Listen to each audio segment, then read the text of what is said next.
Bonsoir à tous et merci de nous être fidèles. Vous êtes bien sur les antennes du groupe Label Média, composé de Label Radio, de Sunu Label, chaîne de télévision au cœur du Sénégal, et de Label Télévision, chaîne panafricaine internationale. Vous êtes bien à Tribune du Mardi, qui nous permet de décortiquer, de toucher du doigt l'actualité la plus brûlante sur le continent africain. Aujourd'hui, nous allons parler de la Côte d'Ivoire. La Côte d'Ivoire a-t-elle pris véritablement la direction de sa réconciliation en délivrant lundi 30 mai 2022 son passeport à Charles Blé Goudé? En tout cas, c'est de cela qu'il va être question dans Tribune du Mardi de ce jour.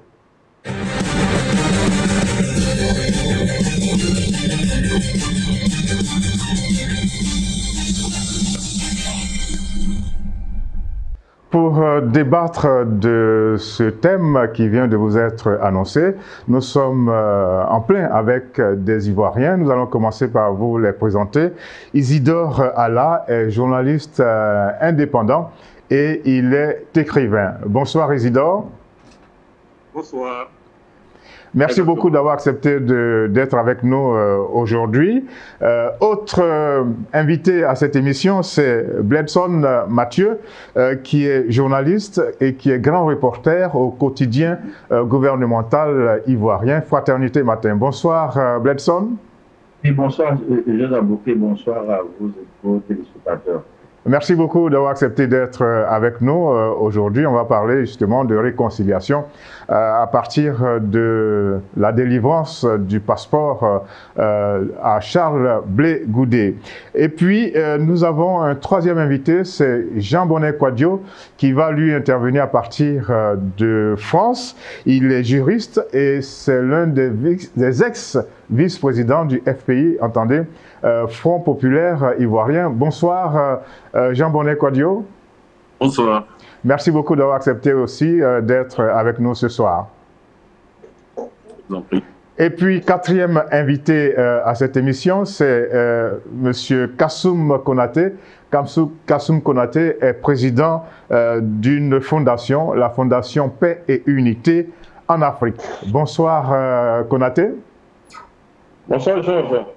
Merci beaucoup à vous également. Alors, nous allons parler de cette réconciliation et nous allons prendre comme prétexte, le fait que Charles Blé Goudé ait reçu son passeport depuis lundi 30 mai 2022.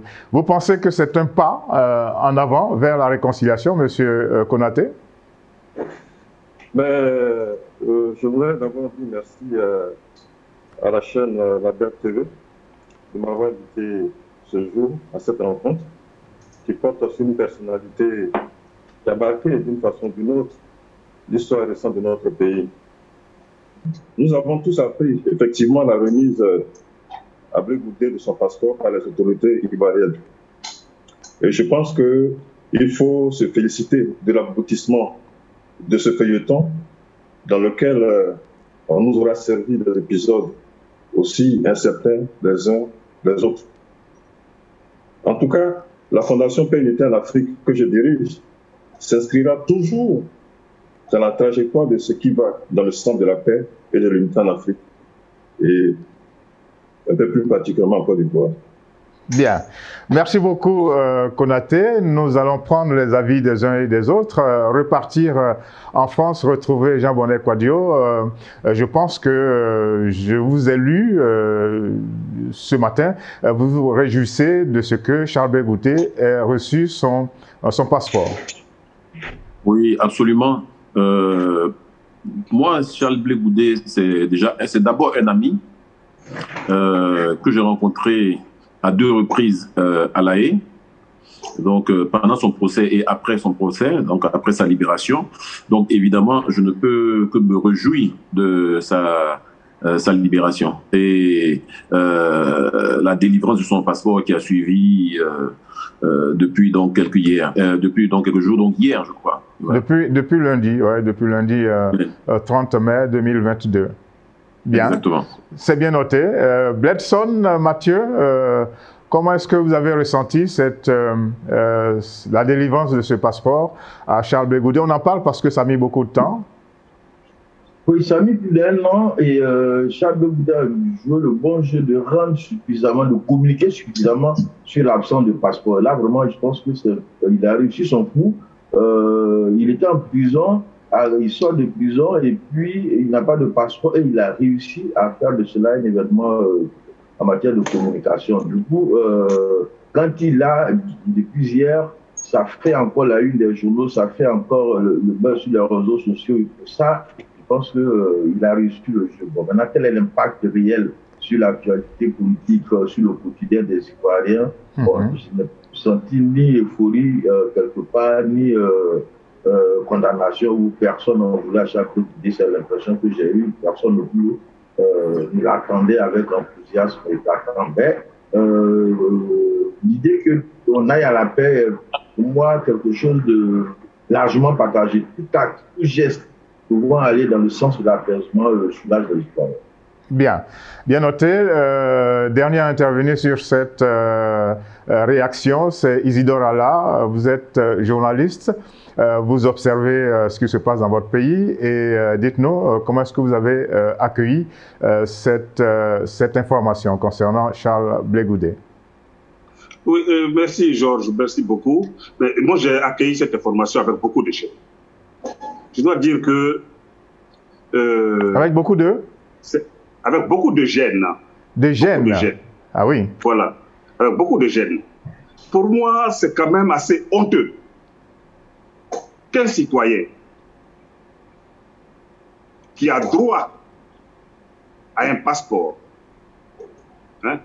lui attribuer un passeport soit assimilable à un événement dans un pays.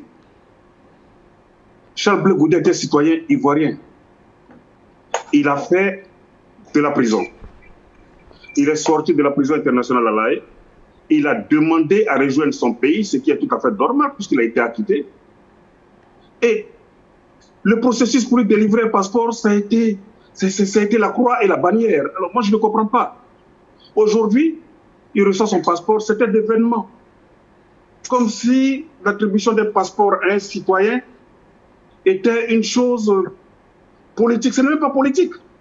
Ce n'est même pas politique du tout. C'est un droit pour un citoyen d'avoir un passeport. Bien, c'est bien net. Alors, on va planter véritablement le décor en rappelant justement cette thématique. Charles Blé Goudé a donc reçu lundi 30 mai 2022 son passeport. Sidela Niman de notre rédaction fait le point sur cette affaire. Ancien pilier du régime de l'ex-président ivoirien Laurent Gbagbo, Charles Blé Goudé a obtenu son passeport ce lundi à La Haye, plus d'1 an donc après son acquittement de crimes contre l'humanité par la CPI, la Cour pénale internationale. Charles Blé Goudé a reçu son passeport ordinaire de l'ambassadeur de Côte d'Ivoire aux Pays-Bas et a exprimé toute sa gratitude et sa reconnaissance au président ivoirien Alassane Ouattara pour son implication personnelle dans le processus de son retour en Côte d'Ivoire, dont une étape importante vient d'être franchie, précise le communiqué de maître Ndrick Laver, l'avocat de l'ancien ministre de la Jeunesse de l'ex-président Laurent Gbagbo. Il a réitéré son intention de regagner la Côte d'Ivoire afin d'apporter sa pierre à la consolidation de la réconciliation nationale, affirme le texte, ajoutant que ses avocats maintiendront le fil du dialogue avec les autorités ivoiriennes pour convenir d'un calendrier de retour. Charles Blé Goudé et Laurent Gbagbo ont été définitivement acquittés en mars 2021 par la CPI de crimes présumés pendant la crise post-électorale de 2010-2011. Laurent Gbagbo a pu rentrer en juin 2021 en Côte d'Ivoire où il a créé un nouveau parti d'opposition, le PPACI, le Parti des peuples africains section Côte d'Ivoire. Arrêté en 2013 au Ghana, Charles Blé Goudé est l'ancien leader du mouvement nationaliste des jeunes patriotes et était surnommé le général de la rue pour sa capacité à mobiliser les foules et notamment la jeunesse. Il avait été transféré à la CPI à La Haye en 2014. Comme Laurent Gbagbo, président de 2000 à 2011, il a été condamné par contumace en Côte d'Ivoire à 20 ans de prison pour des faits liés à la crise post-électorale. La condamnation n'a officiellement pas été levée, mais elle n'a pas été appliquée à l'encontre de l'ancien président Gbagbo depuis son retour. Voilà, voici qui est clair, le décor est planté. Je vais m'adresser directement à Jean Bonnet Kouadio. Vous êtes juriste avant d'être un homme politique. Dites-nous pourquoi ça a mis autant de temps? Quelle est votre lecture? Pourquoi autant de temps pour délivrer un passeport? Et tout à l'heure, Isidore Alain le disait, ça aurait dû ne pas être un événement.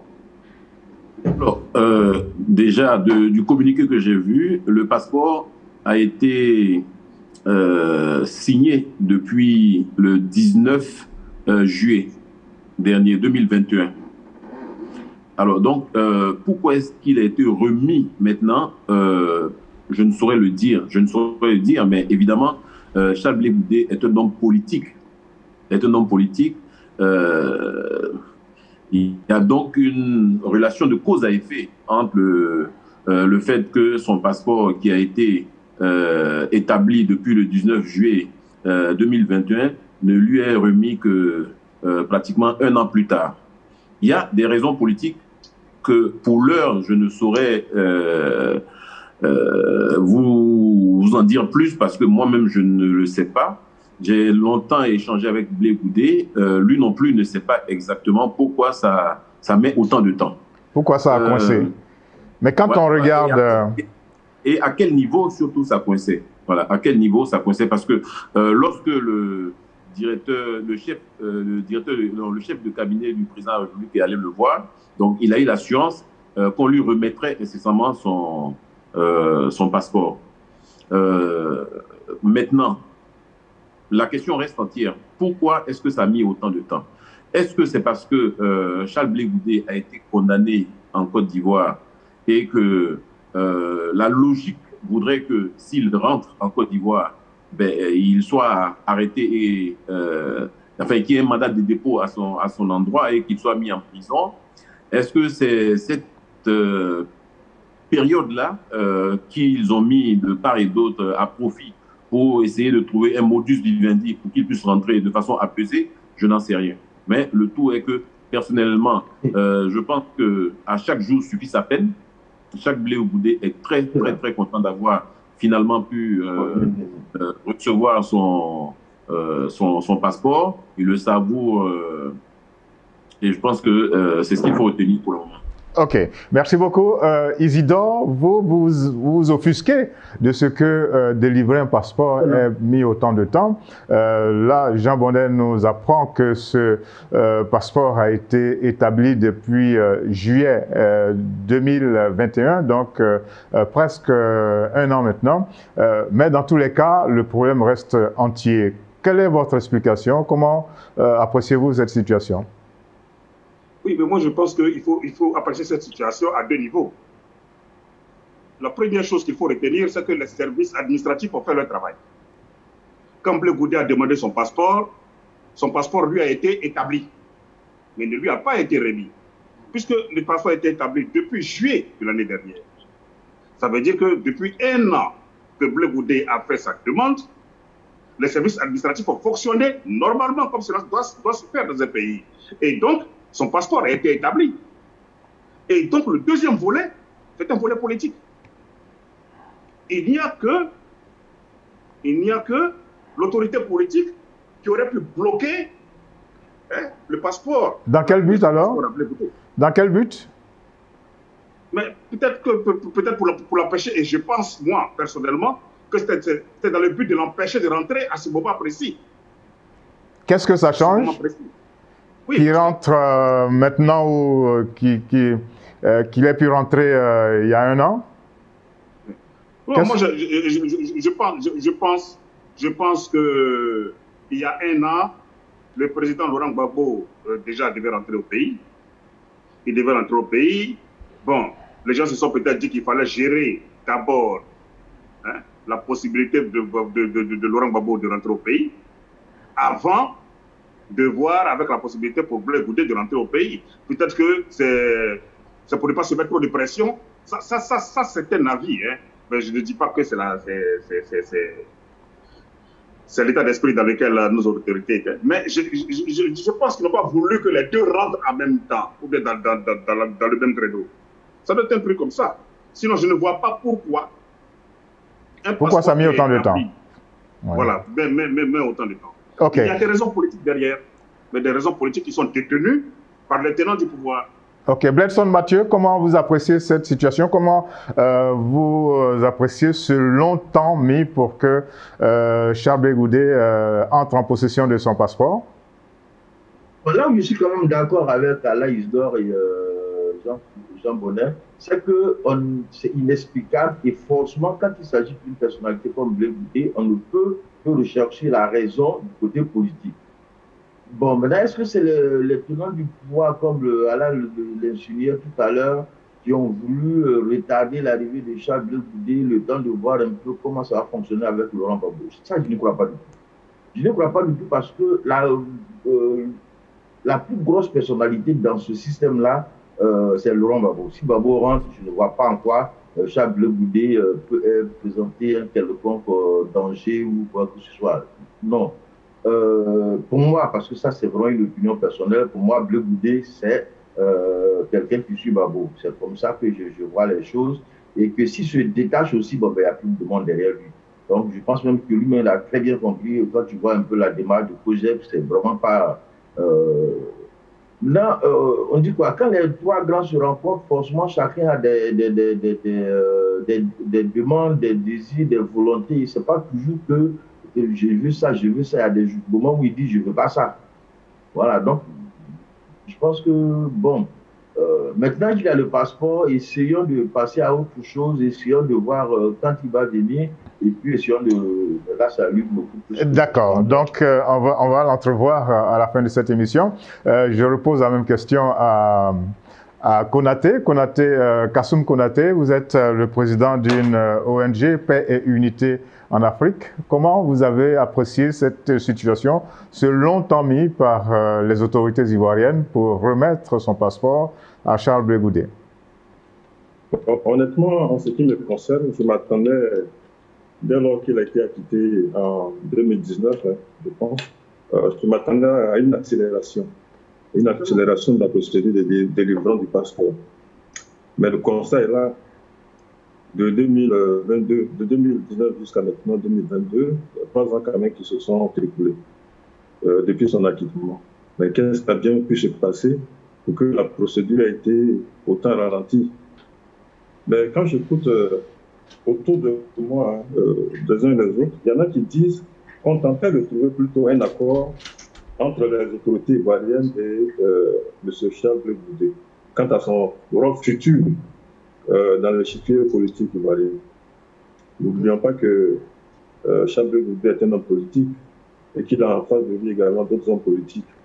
Et je pense que, d'ailleurs, pour éviter ce genre de supputation, il faut peut-être donner la parole au concerné lui-même pour qu'il édifie les Ivoiriens sur cette affaire. Mais il faut également noter que Charles Blé Goudé a été condamné à 20 ans de prison et la condamnation est toujours en cours. Ok, d'accord, on va y arriver également. Donc, jusqu'à présent, gros point d'interrogation donc sur les raisons qui ont prévalu dans ce retard que l'on a observé dans la remise de ce passeport. Autre question, Jean Bonnet, je vous ai lu ce matin, vous dites qu'il se pourrait que certains acteurs politiques ne soient pas contents de cet événement. Pourquoi? Je ne dirais pas qu'il se pourrait, j'en suis même sûr. Vous êtes sûr? Je suis sûr. Oui, certains acteurs. Il se trouve dans pratiquement tous les cas qui ne souhaitent pas, et je peux même dire que certains ont manœuvré pour que Blé Goudé ne rentre pas. Voilà. J'allais dire dans quel but? J'en ai la certitude. Qu'ils ont manœuvré pour que Blé Goudé ne rentre pas, ou en tout cas rentre le plus tard possible. Voilà. La raison, s'il vous plaît? Pourquoi l'ont-ils fait? Je n'en sais rien, mais j'ai senti beaucoup de rancœur, beaucoup de rancune, beaucoup de ressentiment. Et c'est peut-être ça qui justifie cette posture qu'ils ont adoptée. Alors, jusqu'à présent, je n'ai pas encore la raison. Qu'est-ce qui peut faire qu'un citoyen ivoirien ou un homme politique soit pas content de cette situation qui est une sorte de délivrance. Ben, je vous ai dit, les conflits internes sont souvent plus virulents que les confrontations qui viennent de l'extérieur. Et là, quand vous dites interne, interne à quoi? Oui. Mais interne à ce que je peux appeler la galaxie Gbagbo. Interne à ce que je peux appeler la galaxie Gbagbo. Donc, les guerres de positionnement sont farouches en interne. Et le sentiment que j'ai, donc c'est un sentiment, ce n'est pas quelque chose qui repose sur des éléments documentés ou probants, mais de mes échanges avec les uns et les autres, la conclusion que je tire, c'est qu'il y a un certain nombre de personnes qui n'avaient pas intérêt à ce que Blé Goudé rentre, qui ont manœuvré là où ils pouvaient pour retarder au maximum ce retour-là. Voilà ce que je peux en dire. Ok, Isidore Allah, il se dit, hein, je ne sais pas si c'est vérifié, il se dit que entre l'ancien président Laurent Gbagbo et Charles Blé Goudé, ce ne serait pas la bonne entente. Je ne sais pas si cela est vrai. Et puis, dans tous les cas, Charles Blé Goudé, il a un parti politique, le COJEP, il n'a pas intégré le PPACI créé par l'ancien président Laurent Gbagbo. Oui, je pense que la question même que vous posez est dans le... la réponse est dans la question que vous posez. Ah, il n'est pas obligé d'entrer dans ce parti, mais voilà. Ils peuvent s'entendre. Charles Blé Goudé, c'est ça, Charles Blé Goudé est chef de parti politique. Et je crois que l'objectif d'un parti politique, c'est de prendre le pouvoir et de l'exercer un jour. Charles Blé Goudé, aujourd'hui, il est dans la position de quelqu'un qui veut être un jour président dans son pays. Et donc, il a sa démarche personnelle. Mais son parti politique n'est pas nouveau non plus. Non, il n'est pas nouveau. Il n'est pas nouveau du tout. Il n'est pas nouveau. Mais je veux dire qu'il est quand même plus récent que beaucoup d'autres. Bon, c'est vrai que le parti le plus récent, c'est le PPACI, mais avec un homme comme Gbagbo Lora à la tête du PPACI, on ne peut pas dire que ce soit un parti récent. Mais je veux dire que Charles Blé Goudé, dans sa démarche, il estime qu'il doit avoir une certaine autonomie de pensée et une certaine autonomie de mouvement, une certaine liberté à mener sa barque. Ce qui n'est pas du goût de beaucoup d'autres personnes, parce que les gens, ils n'ont connu Charles Blé Goudé que dans son arrimage à Laurent Gbagbo. Pour eux, Charles Blé Goudé n'est que un suiveur de Laurent Gbagbo. Dès lors qu'il a des velléités de dépendance, alors il devient un adversaire politique. Son ambition de devenir président de la République, il a toujours manifesté, hein, depuis toujours, donc c'est pas nouveau. Oui, c'est pas nouveau, pas du tout. Mais il faudrait que ceux qui lui en veulent l'entendent de cette oreille. Parce que nous avons dans cette gauche en Côte d'Ivoire, si on peut l'appeler une gauche, bon, ça c'est un autre débat, mais dans cette gauche en Côte d'Ivoire, nous avons deux courants de pensée. Nous avons ceux qui estiment qu'il y a un leader charismatique à qui on ne doit jamais dire non et qu'on doit suivre les yeux fermés, qui s'appelle Laurent Gbagbo.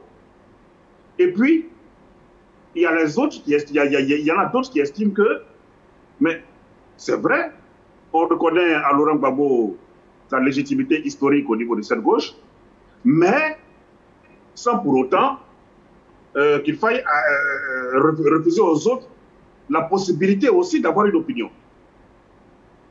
Okay. Et donc je crois que ce sont ces deux courants-là qui s'affrontent en Côte d'Ivoire aujourd'hui, au niveau de la gauche. Merci beaucoup, Isidore. Vos sentiments, Bledson, Mathieu, sur la même question. Moi, oui, cette question ramène à la première, à laquelle on n'a réellement pas de solution qui a empêché Blé d'avoir son passeport. Pratiquement, si quelqu'un a œuvré dans l'obscurité pour le faire, cette personne peut être un peu gênée de l'arrivée de Blé, c'est clair. Mais il faudrait peut-être rejoindre Allah. C'est peut-être de ce côté-là qu'il faut chercher ce qui a pu se passer. Et c'est de ce côté-là aussi qu'il faut savoir qui va être gêné. Mais pour moi, la question la plus intéressante, c'est qu'est-ce que, si Blé arrive, qu'est-ce qu'il va faire? Parce que jusque-là, Allah a parlé d'Arima, je suis complètement d'accord avec lui. Jusque-là, on l'a connu comme un élément, un enfant, un suppôt de Gbagbo Laurent. Ceux qui l'ont suivi dans le projet, ceux qui l'ont suivi dans le Front patriotique qu'il a créé, ceux qui sont venus à ses meetings, ceux qui le suivaient, sont d'abord pro-Gbagbo, sont d'abord des éléments de Gbagbo. Quand il crée le projet, personne ne fait attention, c'est en 2001, on ne fait pas grand-chose attention parce que le groupe était toujours dans la lignée de Laurent Gbagbo. Aujourd'hui, quand il revient, il n'y a plus de Gbagbo réellement, à moins qu'il ne rejoigne le côté ACI. Il n'y a plus de prison parce que là, la prison qu'il a fait l'a rendu un peu plus célèbre, il a donné une ossature un peu plus au-dessus, avec qui il a le droit de lutter la première place. Aujourd'hui, quand il revient, tu n'es plus prisonnier. Bon, je disais tout à l'heure qu'il a très bien géré la com autour de son passeport. Bon, on t'a donné le passeport, maintenant tu rentres sur le terrain, il va falloir animer ton parti, il va falloir faire de plus de production, il va falloir parler d'autres choses.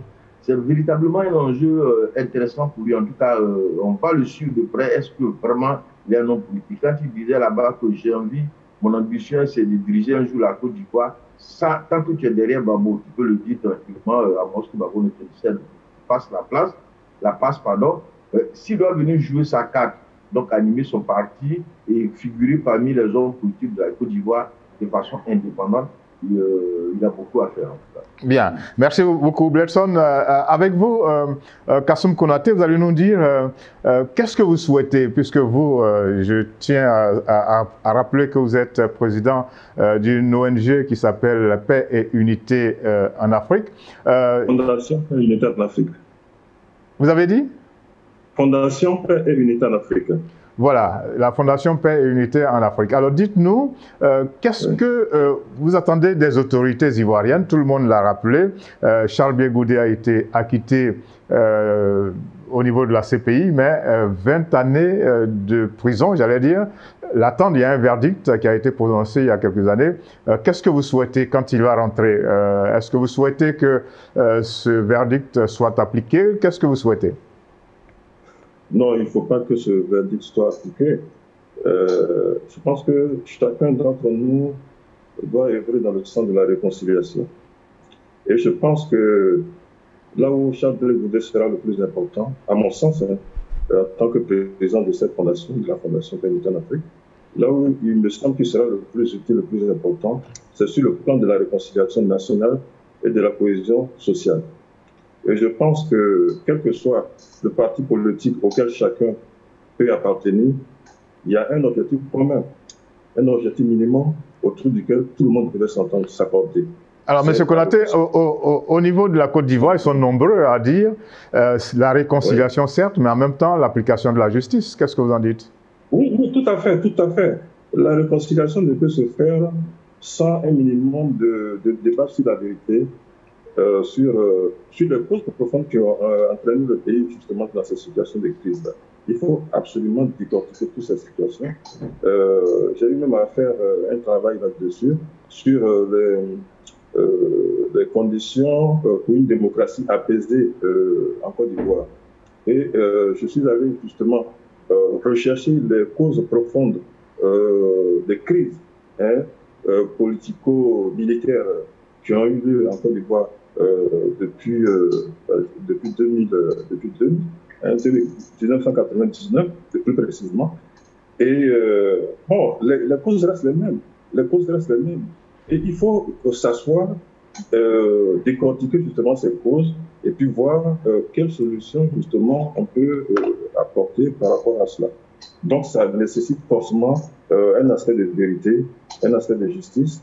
Je pense que d'ailleurs que tous les Ivoiriens sont d'accord avec ça. Sans vérité, sans justice, il n'y a pas de réconciliation possible. C'est un leurre en ce moment.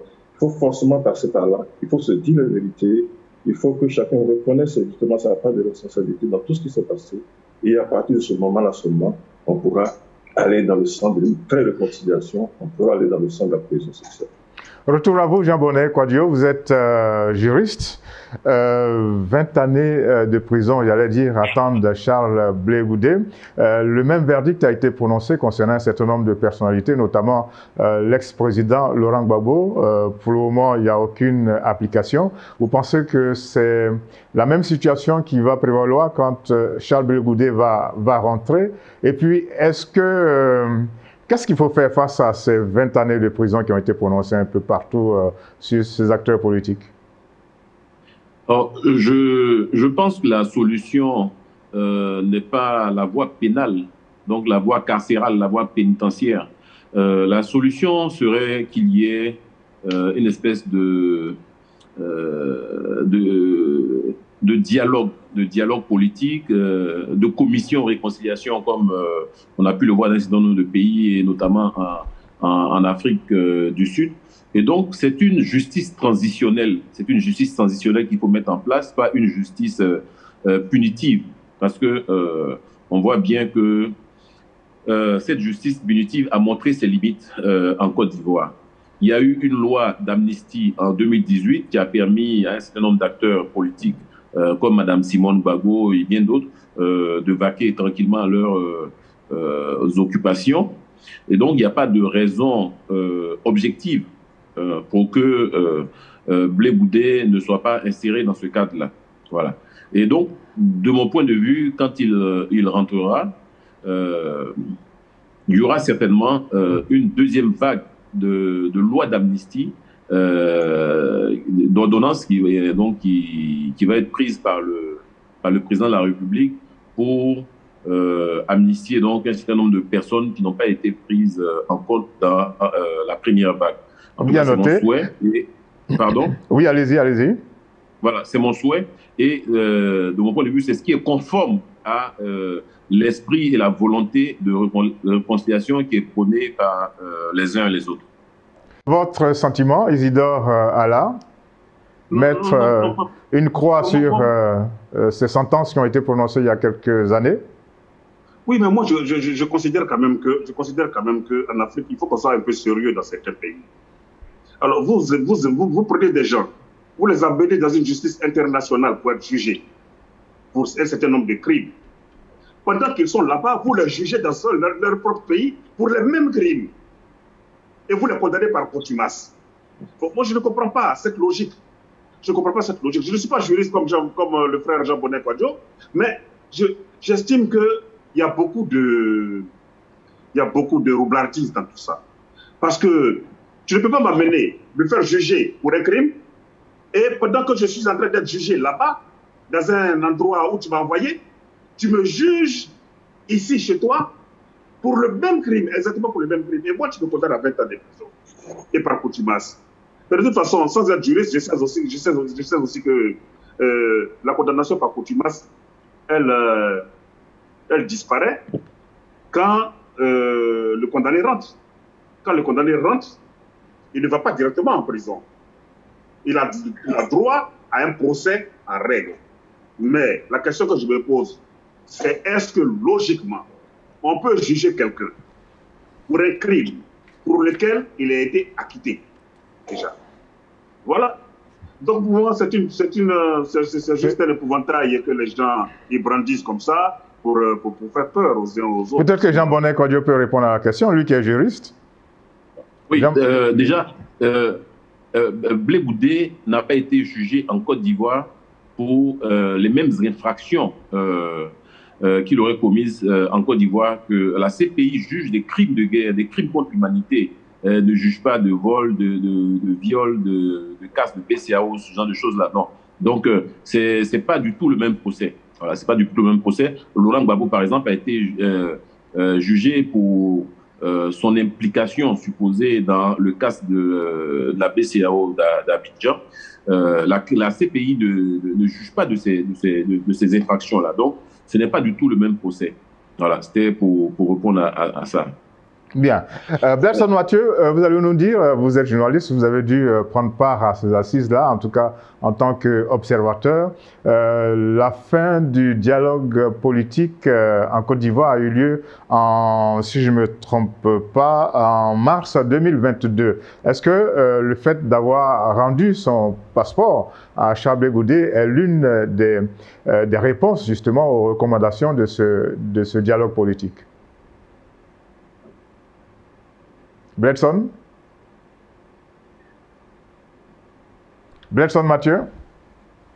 Oui, ça fait partie des recommandations spécifiques de Charles Blé Goudé. On n'a pas beaucoup entendu dans une position où il pouvait dire, bon, je suis allé à La Haye avec lui, je reviens avec lui.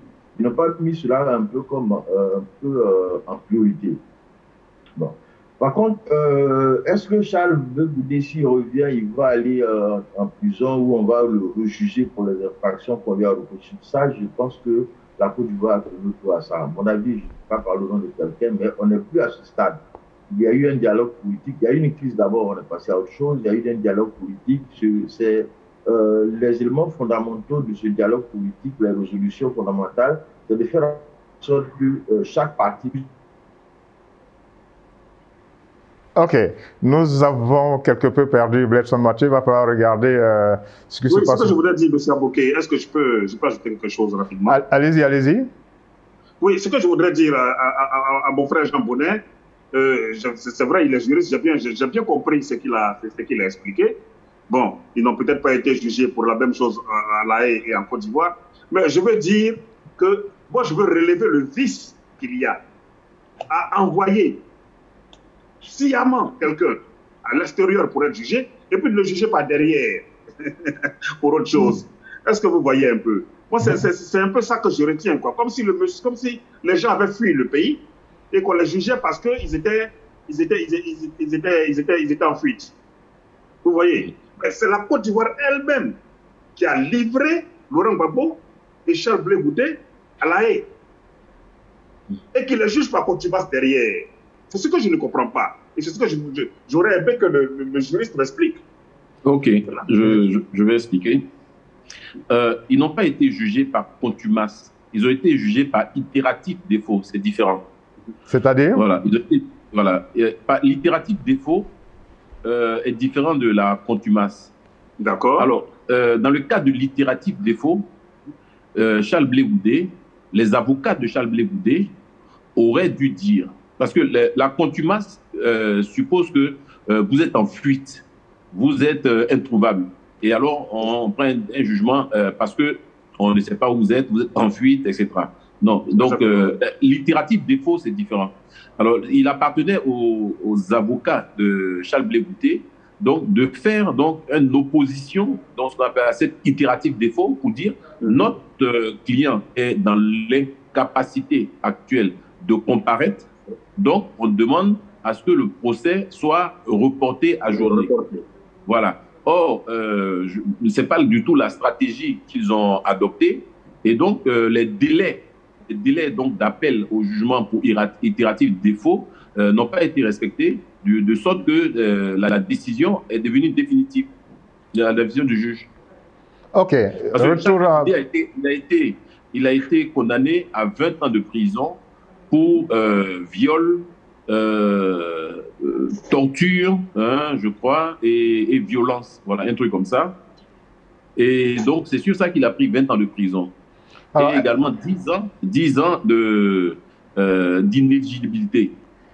Est-ce qu'on peut retrouver... merci beaucoup Jean Bonnet pour ces explications. On peut retrouver Bledson Mathieu, s'il vous plaît. Oui, je suis revenu, je suis là. Voilà, vous étiez en train de dire... Allez-y. Oui, j'étais en train d'expliquer que la volonté actuelle des acteurs politiques, notamment de au pouvoir, c'est de faire en sorte que nous passons à un scrutin en 2025 de façon extrêmement apaisée. Parce que la réconciliation, tout à l'heure pour en parler, c'est surtout quand il y a des élections que la Côte d'Ivoire plonge. Alors comment faire pour qu'on ne plonge plus lorsqu'il y a des élections? le dialogue politique, c'est à ça. C'est ça que ça sert. Il y a des petits des réglages, des gens qui étaient à la fonction publique qui n'y sont plus, des gens qui ont eu leur compte saisi. Ça, ce sont des réglages à la limite techniques, parmi lesquels il y a vraiment cette affaire de passeport de Charles Blé Goudé. Quand il va revenir, il faut qu'il ait une maison, il faut qu'il habite. Est-ce que bon. Donc ça, c'est des petits détails. Mais l'objectif principal, c'est d'arriver à 2025 avec un scrutin incontesté accepté. Voilà. Alors nous sommes en 2022, 2025 c'est la prochaine échéance électorale au niveau de la présidentielle, donc il y a le temps, on va le dire, pour les autorités, pour les acteurs politiques, de régler tous les problèmes. Alors, Monsieur Konaté, dites-nous qu'est-ce que vous entendez par réconciliation? Quand on parle de réconciliation en Côte d'Ivoire, c'est un terme qui revient, et finalement, qu'est-ce qu'on met là-dedans? Qu'est-ce que les Ivoiriens attendent? Alors, merci pour la question. Donc, vous voyez, les échanges qu'il y a eu tout à l'heure montre bien que nous devons œuvrer dans le sens de la réconciliation nationale. C'est même un impératif. Vous voyez, la réconciliation implique cette volonté de se pardonner, de vivre ensemble et de faire une croix sur le passé. Vous voyez, mais surtout, comme je le disais tout à l'heure, il faut se dire la vérité. Il faut se dire la vérité. Se dire la vérité, c'est-à-dire se dire la vérité sur tout ce qui a constitué une cause, d'une façon ou d'une autre, des crises qui ont jalonné ce pays depuis 1995, précisément. Alors, il faut se dire la vérité. Et tout à l'heure, un intervenant disait que quand on regarde justement l'origine de ces crises, il y a toujours un aspect politique, un aspect électoral qui est au sol. Effectivement, on n'a pas tort. Effectivement, l'aspect électoral a toujours été l'un des facteurs ayant engendré les crises successives en Côte d'Ivoire. Et donc, il faut... Bon, il n'y a pas que la Côte d'Ivoire dans ce cas-là, c'est pratiquement tous les pays africains. Chaque fois qu'on parle d'élection d'un pays africain, eh bien, tout s'enflamme. C'est le cas, si vous voulez, effectivement, de tous les pays africains, pas seulement la Côte d'Ivoire. Mais comme nous parlons précisément de la Côte d'Ivoire, je pense que il y a des aspects un peu particuliers concernant la Côte d'Ivoire. Et donc, c'est autour d'une discussion, autour d'une table de discussion que, justement, les uns et les autres, partis politiques, société civile, peuvent justement débattre de tous ces facteurs-là et voir dans quelle mesure, justement, on peut œuvrer dans le sens d'un climat social apaisé en Côte d'Ivoire. Qu'est-ce que vous attendez? Une grande messe qui doit se faire, comment vous voyez cela? Sous quelle forme? Non, vous savez, les grandes messes sont souvent inopérantes. Je pense que c'est un combat de tous les jours. C'est un combat de tous les jours. Ceux qui sont au pouvoir doivent être attentifs aux cris de ceux qui sont dans l'opposition. Voilà. Et parce que quand vous avez le sentiment, quand vous êtes dans l'opposition, que vous avez le sentiment que vous n'êtes pas écouté, quand vous avez le sentiment que toutes les propositions que vous faites ne sont pas prises en compte, évidemment, ça entraîne toujours des climats de frustration et avec des conséquences par la suite. Et donc, c'est un combat de tous les jours. Il faut écouter les uns et les autres. Il faut voir dans les propositions que les autres font, qu'est-ce qui peut être pris en compte en fin de compte. Voilà. Alors, par la suite, la société civile également doit être fortement impliquée justement dans ce genre de débat-là, parce que voilà, elle a également son mot à dire. Merci beaucoup. Isidore Alla, on nous annonce une rencontre entre le président Alassane Ouattara, Henri Konan Bédié et Laurent Gbagbo. Vous y croyez? C'est un pas, si cette rencontre a lieu, ce serait un pas vers la réconciliation. Et puis, ma question demeure, qu'est-ce que vous entendez par réconciliation? Isidore? Oui, moi je crois qu'il y a beaucoup d'arnaques autour de ce mot-là en Côte d'Ivoire. Oui, parce que je ne crois pas que les Ivoiriens soient fâchés avec d'autres Ivoiriens. Je ne crois pas ça. Je crois que les rancœurs et les frustrations se cristallisent autour de trois personnes. autour de 3 personnes. Il faut avoir le courage de le reconnaître. En Côte d'Ivoire, nous avons des familles qui, sont qui connaissent tellement de brassage. Hein? Le frère Konaté qui est là, il sait par exemple que dans sa famille, il y a des gens du Nord, il y a des gens du Sud, il y a des gens de l'Est, il y a des gens de l'Ouest. Moi, j'ai moi-même un enfant, je suis du centre, mon père est du centre, ma mère est de l'Ouest, j'ai eu un enfant avec une fille du Nord. Bon, écoutez, moi je pense qu'à l'intérieur de nos sociétés, il n'y a pas de problème. Vous allez dans nos quartiers, vous allez dans les villes, et il n'y a pas de problème. Comme l'a dit Blackson Mathieu, il n'y a de problème que lorsque les élections arrivent. Et pourquoi il y a des problèmes lorsque les élections arrivent? Parce que toutes les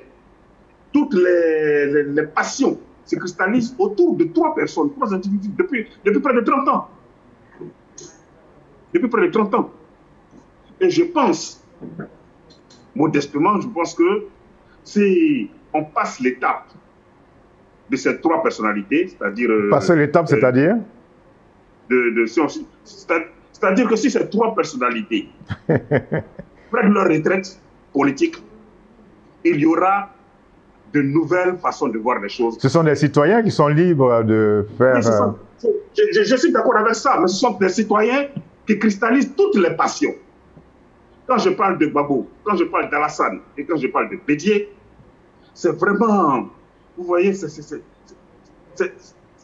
autre chose que de la simple politique. Est-ce que vous voyez? C'est autre chose que de la simple politique.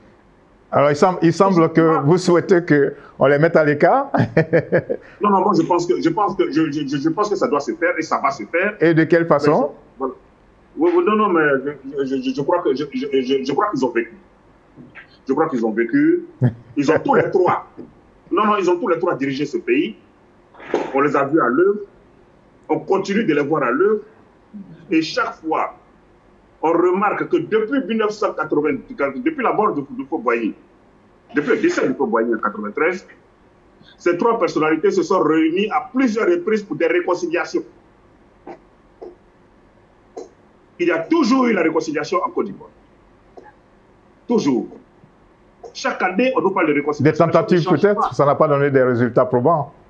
Voilà, il n'y a jamais eu de résultats probants parce que tout simplement, les passions sont trop exacerbées. Et j'estime que ces passions-là se cristallisent autour de ces 3 individus. D'accord. Alors, Jean Bonnet, Isidore Alla dit que les 3 personnages, les 3 responsables des partis politiques, et 3 anciens et présidents actuels sont à la base des difficultés. Mais pour que le puzzle, j'allais dire, soit complet, il faut parler de Guillaume Soro, tout de même. Guillaume Soro n'est pas au niveau des ex-présidents. Il n'a jamais été président de la République. Mais c'est un acteur, politique qui manque à l'appel. Il n'y a pas de raison objective. Quand on parle de Gbagbo, Bédié et Ouattara, d'y inclure Guillaume Soro. Maintenant, si on parle de la politique en général, oui, alors on peut parler de la réconciliation. Dans la réconciliation, mais d'abord, pour moi, la réconciiliation est une quête quotidienne, une quête permanente. Exactement. Ce n'est pas quelque chose qui est figé dans le temps, c'est pas quelque chose de statique, c'est quelque chose de dynamique. Ok. Et il faut qu'il y ait une volonté réciproque d'aller à la réconciliation. Quand j'écoute Guillaume Soro lui-même, quand j'écoute ses partisans, je n'ai pas l'impression qu'il soit dans cette dynamique. Je peux me tromper, mais je n'ai pas l'impression que lui-même et ses partisans sont dans cette dynamique. C'est-à-dire il y a une posture à avoir, il y a une communication à avoir, il y a des mots à utiliser lorsqu'on veut, tendre la main ou qu'on veut accepter, prendre la main tendue. Voilà.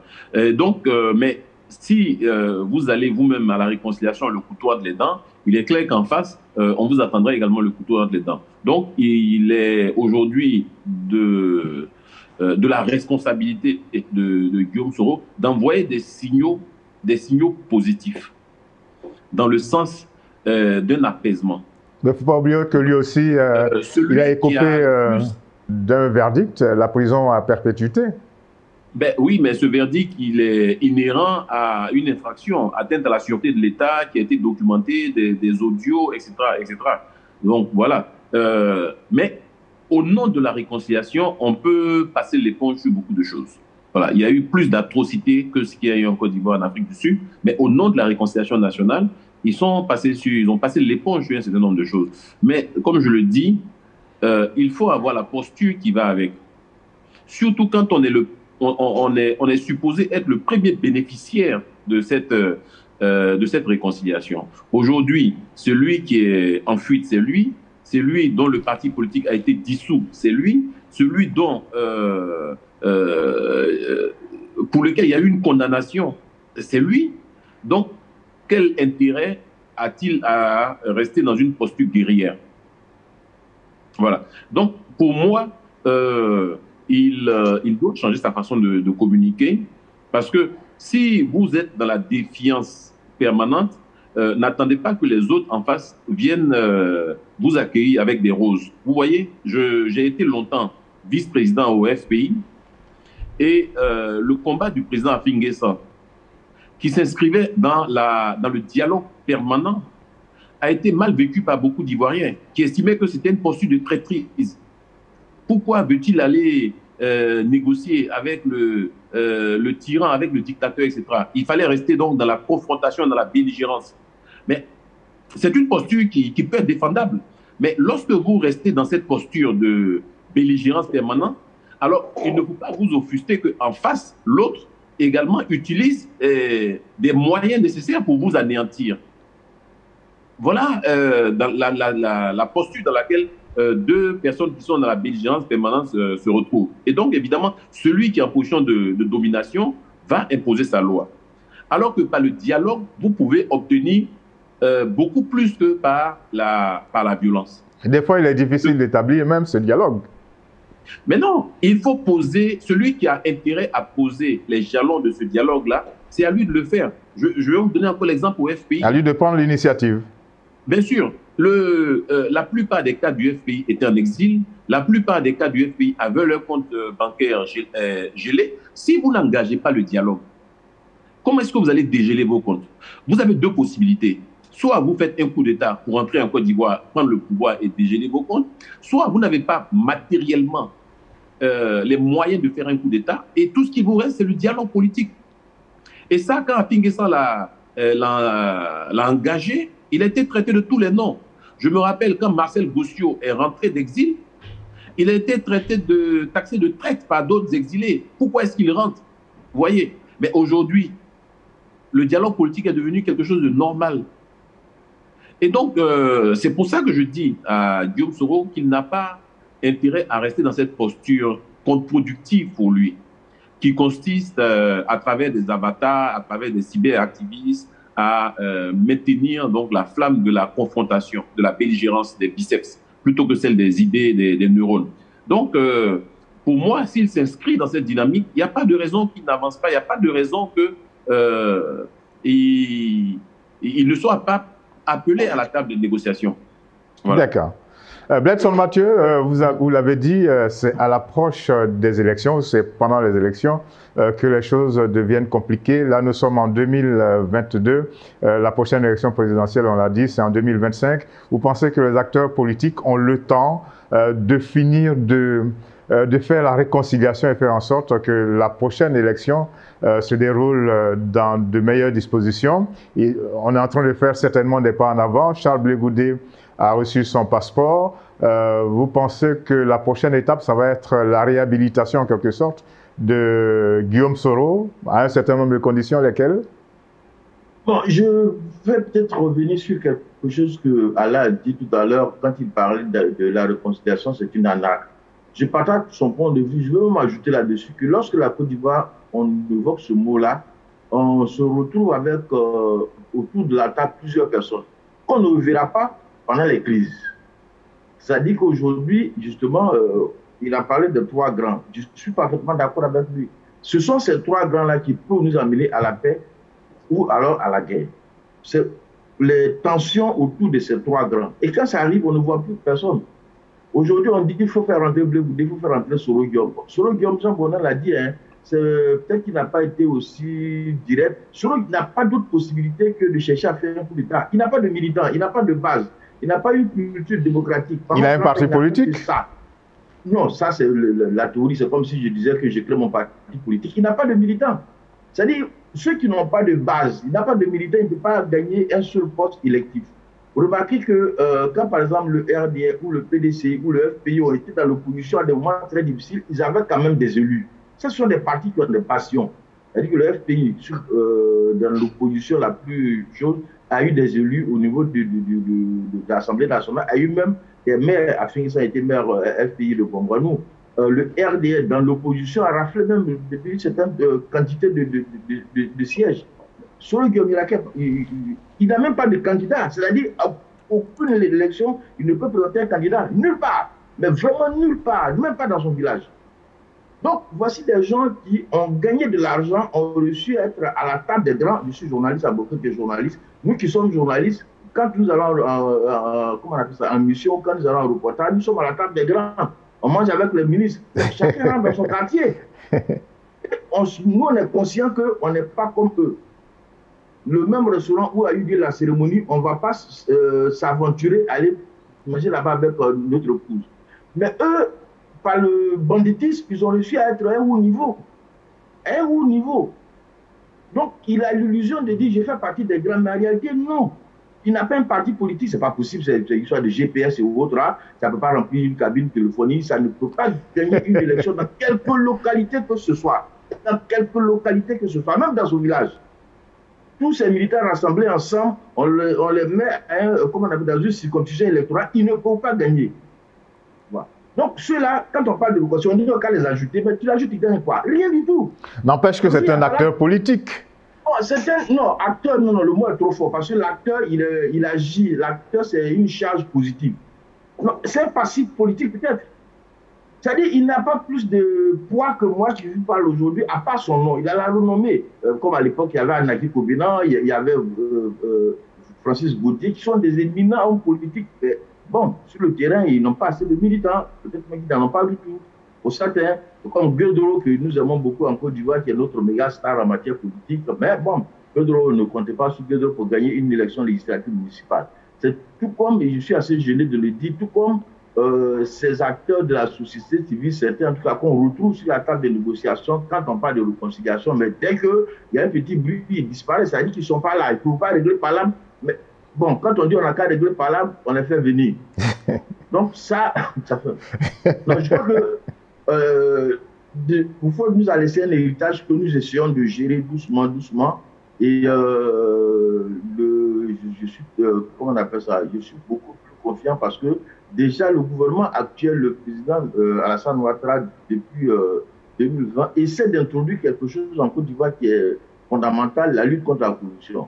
Parce que l'élément fondamental de nos palabres, c'est que quand tu arrives au pouvoir, tu as tellement de marge de manœuvre. Tu peux nommer tout un village dans le gouvernement. Ça encore, c'est pas grave. Tu peux nommer, c'est-à-dire remplir la police des gens que tu veux. Tu peux remplir la fonction publique. Mais les marges sont énormes. Mais genre, des pouvoirs infinis. Oui. Si tu apprends que je suis devenu président en Côte d'Ivoire, mais c'est pas possible. C'est un jet privé qui va te chercher. Donc, ce problème de corruption, en tout cas, ça figure en bonne place dans le programme présidentiel. J'espère qu'on va mettre suffisamment l'accent là-dessus. Parce que tous les partis politiques, déjà, généralement, quand tu vois les gens, même lorsqu'on parle de dialogue politique, les gens voient gouvernement d'union, gouvernement de transition, ils perdent ministre. Donc, tu vas être DG. C'est ça qui est dans notre tête. À partir du moment où on ne veut pas compter sur nos propres valeurs, qu'on ne veut pas compter sur nos compétences, on ne veut pas compter, on pense que bon, pour devenir ceci, il faut être cela, et que la rébellion nous a donné pas mal d'images. Si on ne tranche pas, bon, ça va être compliqué pour nous. Voilà. Bien. Parce que quand même, le pouvoir en Côte d'Ivoire, il y a beaucoup d'argent dedans. Contrairement peut-être certains pays où ils ont appris, par exemple au Sénégal, ils ont appris à être beaucoup plus rigoureux. L'opinion nationale existe, elle est très forte, mais en Côte d'Ivoire, en tout cas, moi j'ai l'impression que nous, on est tous d'accord pour bouger. On est tous d'accord. C'est un sujet, à la limite, banal tel que l'homosexualité peut nous diviser. C'est-à-dire que vraiment, si quelqu'un déclare qu'il est homosexuel, on le rejette. Mais si tu déclares que tu veux bouffer l'argent, on t'applaudit. Merci beaucoup, Bledson. Dernier tour de table concernant cette émission. N'oubliez pas que nous sommes partis de la délivrance de son passeport à Charles Blé Goudé par les autorités ivoiriennes. Nous sommes en train d'élargir pour finir sur la réconciliation. À quel prix, enfin, en Côte d'Ivoire? Dernier tour de table. Isidore Alla, votre avis? On parle du retour de Charles Blé Goudé. On parle également de ce qu'il faut faire de Guillaume Soro. On parle également de la libération d'un certain nombre de personnes qui sont en prison. Ça fait beaucoup. La Côte d'Ivoire pourra-t-elle atteindre cette réconciliation? Isidore.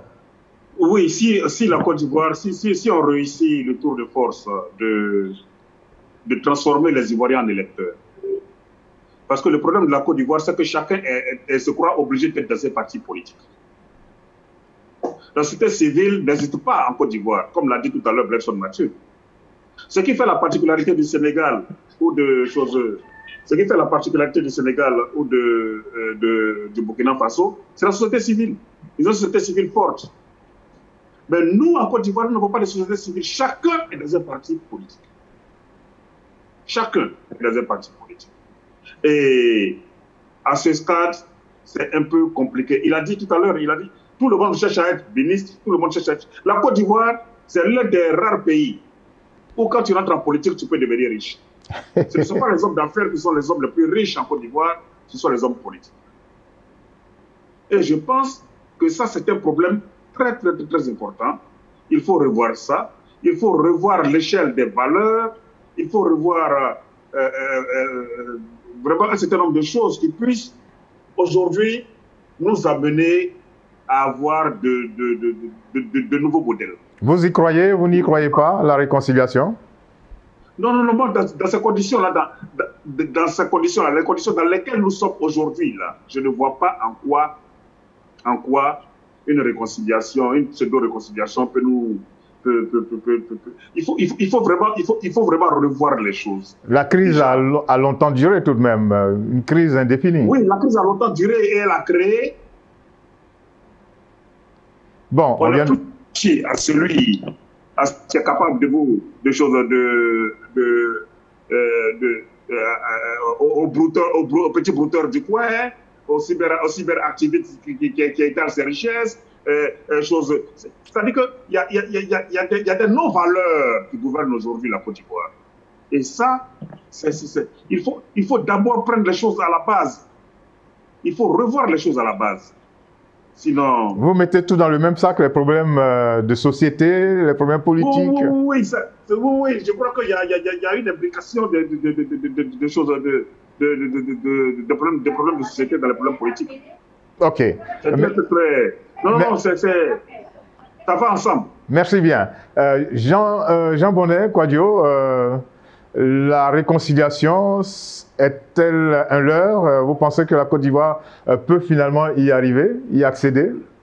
Vous savez, moi, de mon point de vue, la réconciliation est devenue un slogan politique. Parce qu'en réalité, est-ce que les Ivoiriens se font la guerre? En réalité, il y a des hommes politiques qui se font une guéguerre. Voilà. Il y a des hommes politiques qui sont dans leur rôle traditionnel d'hommes politiques. Mais les Ivoiriens ne se font pas la guerre.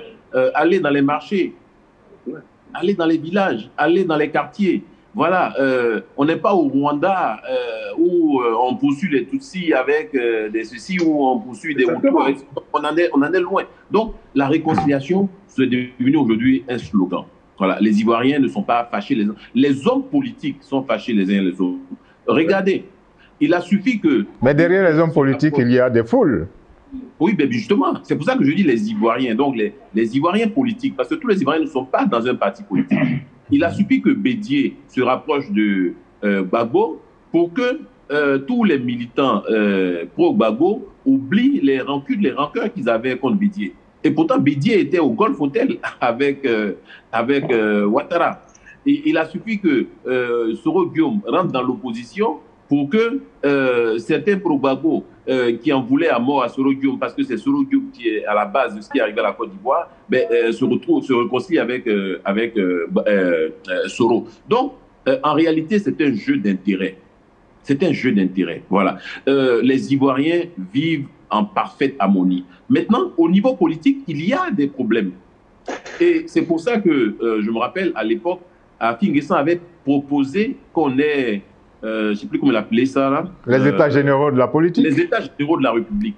Parce qu'il y a effectivement des sujets fondamentaux qui divisent les Ivoiriens, comme la question de l'institution qui va organiser les élections. Doit-elle inclure des partis politiques? Doit-elle pas inclure des partis politiques? Le foncier, la nationalité. Vous prenez par exemple l'article 48 du Code de la nationalité en Côte d'Ivoire. L'article 48 du Code de la nationalité dit « L'Ivoirien qui a volontairement acquis une nationalité étrangère perd la nationalité ivoirienne ».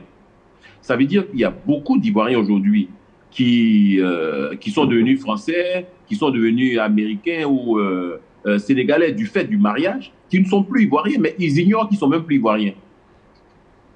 Vous voyez, la question de la sécurité. Donc, il y a plein de sujets comme ça qui effectivement divisent les Ivoiriens.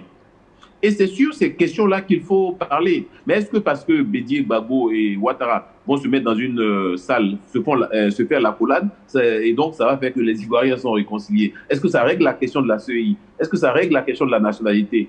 Est-ce qu'on opte pour la nationalité du sang ou du sol? Le régime du foncier. Vous voyez, donc il y a autant de sujets qui opposent les Ivoiriens qu'il faut régler. Le découpage électoral, même le découpage territorial. Voilà ce qui... Voilà, donc un certain nombre de préoccupations à prendre en compte pour que la paix gagne véritablement la Côte d'Ivoire.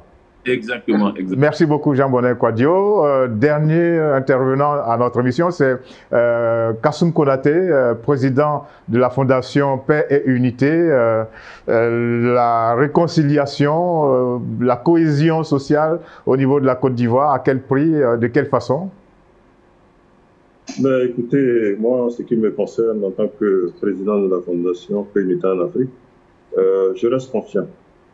Je reste confiant que seul par le dialogue, on pourra faire baisser les tensions. Vous êtes optimiste? Oui, je suis très optimiste.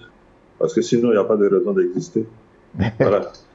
Forcément, on passera un jour ou l'autre à le dialogue pour faire baisser les tensions politiques. Alors, vous savez qu'en Côte d'Ivoire, ce sont les tensions politiques qui ont souvent entraîné les tensions sociales. Donc, en agissant sur les tensions politiques, on agira forcément sur les tensions sociales.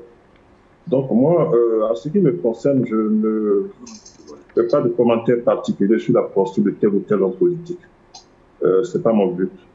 Mon but, c'est qu'il faut œuvrer simplement dans le sens de la réconciliation, dans le sens du dialogue. Parce que quel compromis on peut avoir si on ne dialogue pas? Ce n'est pas possible. S'il n'y a pas de dialogue, il n'y a pas de compromis. Il faut forcément dialoguer.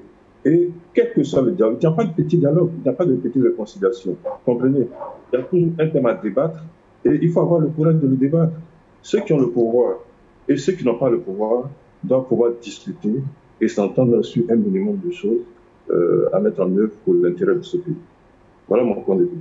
Merci beaucoup. C'est sur ce point de vue que nous allons boucler notre émission. Nous sommes partis du fait que Charles Blé Goudé a pu recevoir depuis lundi 30 mai 2022 son passeport.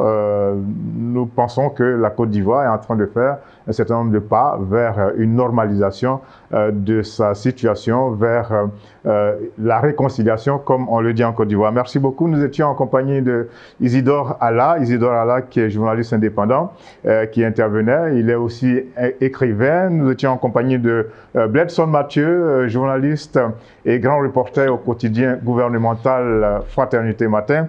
Jean Bonnet Kouadio, juriste, ancien vice-président du FPI, le Front populaire ivoirien, et Kassoum Konaté, président de la Fondation Paix et Unité en Afrique. Merci beaucoup d'être resté en notre compagnie. Au revoir et à la semaine prochaine pour un autre numéro.